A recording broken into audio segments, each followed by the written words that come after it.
ఒకసారి శ్రీకృష్ణ పరమాత్మ కుమారుడైన సాంబునికి దుర్వాస మహర్షి శాపం వలన కుష్ఠవ్యాధి వస్తుంది.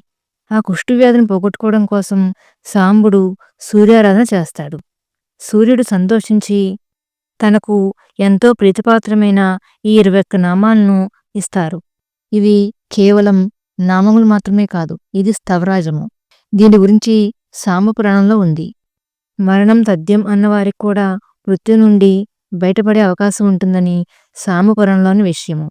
వికర్తనో విభస్వాంశ్చ మార్తాండో భాస్కరో రవిః లోకప్రకాశకః శ్రీమాన్ లోకచక్షుః మహేశ్వరః లోకసాక్షీతి లోకేశః కర్తా హర్తా తమిస్రః తపనస్తపనశ్చైవ శుచిః సప్తాశ్వవాహనః గభస్తిహస్తో బ్రహ్మణ్యో సర్వదేవ నమస్కృతః ఏకవింశతిరిత్యేషా స్తవ ఇష్టః సదా రవేః.